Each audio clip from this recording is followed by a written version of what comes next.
Program Director, the Tambo family, Honorable Minister of Arts and Culture, and Deputy Minister of Correctional Services, Honorable Premier of Gauteng, the Lord Mayor of Ekurhuleni, his worship,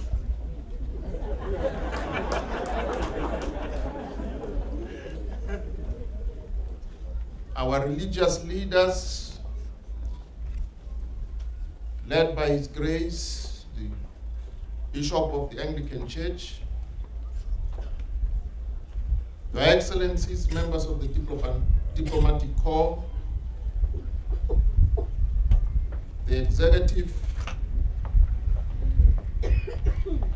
Officer of the Adelaide and Oliver Tambo Foundation, distinguished guests, ladies and gentlemen, thank you for inviting me to the opening of the OR Tambo National Heritage Site, meant to pay tribute to the towering memory of our revered former President Oliver Reginald Tambo and his dear wife and comrade in struggle, Mama Adelaide Tambo.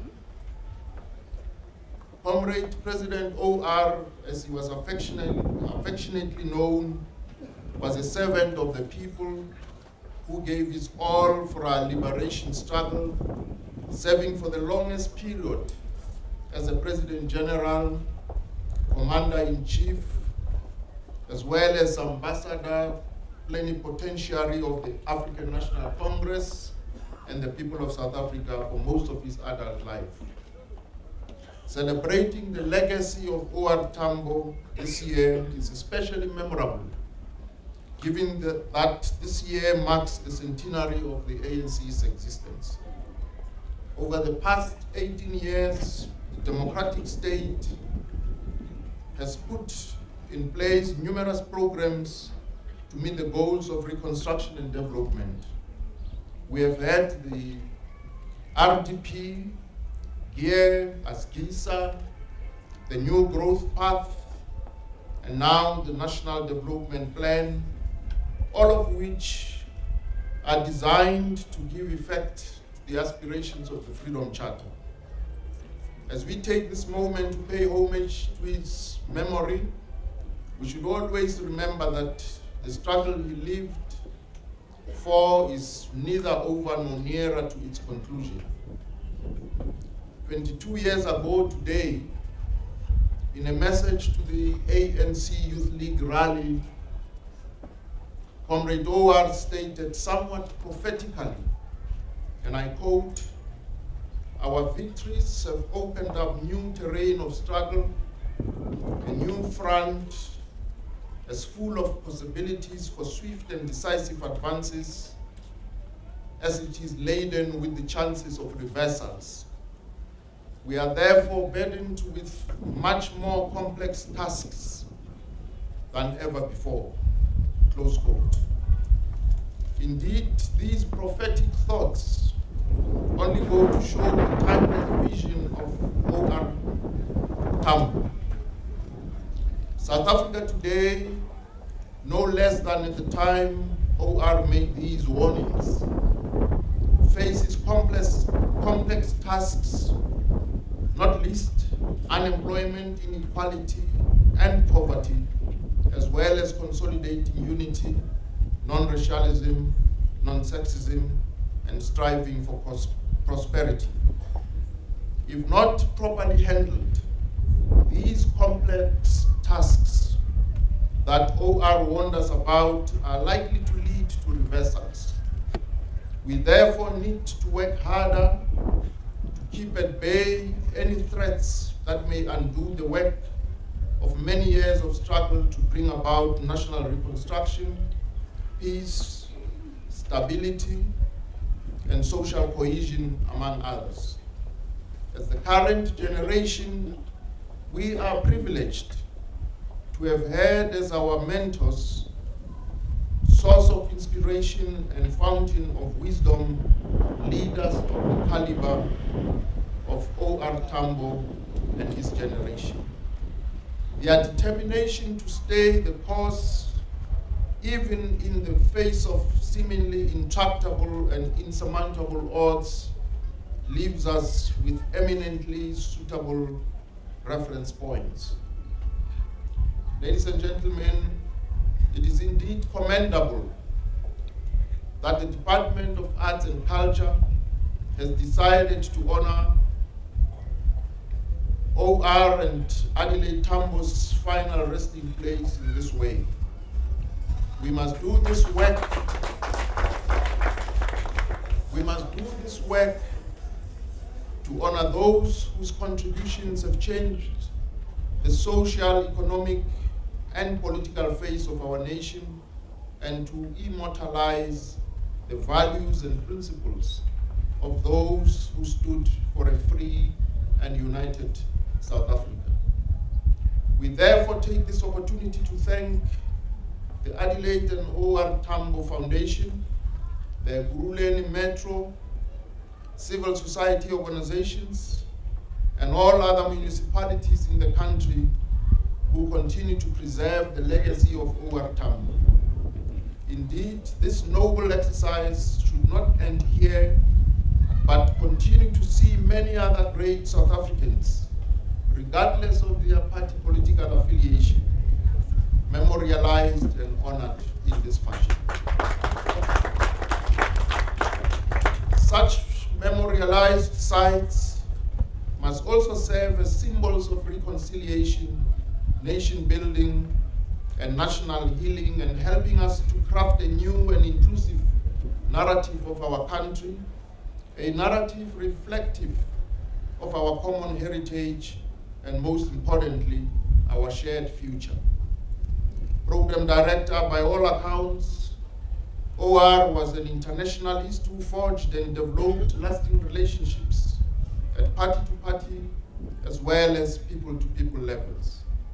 In many ways, OR Tambo's life and work personified solidarity, and his life was an exemplar of international solidarity. His vision accounted for the unprecedented international support the African National Congress received during the dark days of exile. His life symbolized the value of the multilateral system, where all nations enjoy equal treatment and where nations are absorbed in the key task of creating a better world free of strife, hunger, and inequalities. Today, the world would do well to take a leaf from the book of humanists such as OR and Adelaide Tambo in striving to improve the lot of humanity. Accordingly, we are proud that today a free South Africa continues to support the struggle for a better world grounded in human solidarity and defined by justice, equality, and human dignity. Ladies and gentlemen, with the above in mind, we feel justified to contend that this historic work, the monument we are unveiling here today, will go a long way to etch in our national psyche the adorable lives of OR and Adelaide Tambo. Down the years and long after those of us who were his contemporaries, children, students, have departed the world of the living, this site will continue to ring out with OR's awe-inspiring internationalism, solidarity, justice, freedom, and the desire to cherish, preserve, and if needs be, pay the supreme price for our common humanity. It will remain a shining testimony of our nation's reconciliation, social cohesion, nation building, as well as reconstruction and development. In the aura of its silence, it will exhort the coming generations to learn to respect unity, selflessness, service, humility, honesty, hard work, discipline, and mutual respect. It is on occasions like this that we necessarily have to remember that our struggle drew overwhelming support from men and women outside the borders of our country. In keeping with this spirit of internationalism, yesterday the President, His Excellency Comrade Jacob Zuma, hosted the National Order ceremony to bestow the Order of the Companions of OR Tambo on some of our friends and allies from outside our borders. The recipients came from as far-flung countries as Nigeria, Scotland, Italy, India, Cuba, and Cyprus. We are also working with other countries to map out our liberation heritage route, such as the Matola Raid Memorial in Mozambique, in memory of the martyrs killed by the South African Defence Force in a cross-border raid in Mozambique in 1981. And in conclusion, once again, let us heed the prescient words of President OR Tambo, and I quote, "Our victories have opened up new terrain of struggle, a front as full of possibilities for swift and decisive advances as it is laden with the chances of reversals. We are therefore burdened with much more complex tasks than ever before," close quote.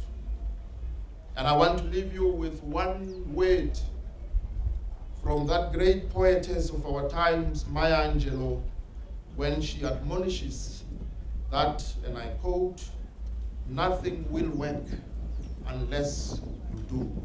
And I thank you for your attention.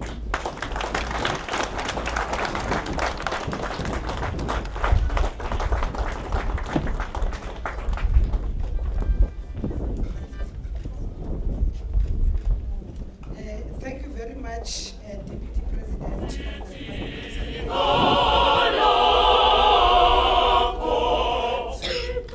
I'll call upon the Deputy President of the Republic of South Africa, Mr. Kgalema Motlanthe.